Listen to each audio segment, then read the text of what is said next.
Assalamualaikum warahmatullahi wabarakatuh. Hari ini, warga sekolah mengikuti ceramah kesihatan pergigian.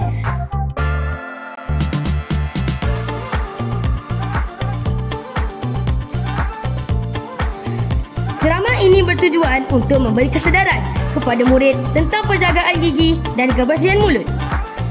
Murid juga berpeluang menjawab kuis dan melihat demonstrasi cara memberus gigi dengan teknik yang betul.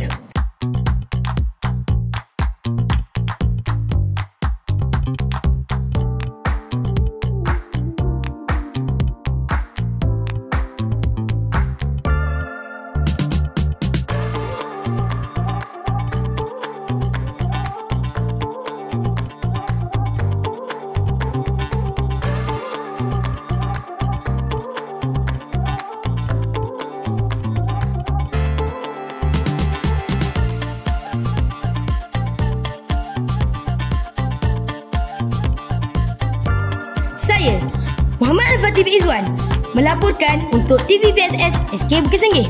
Gigi sihat, senyuman ceria.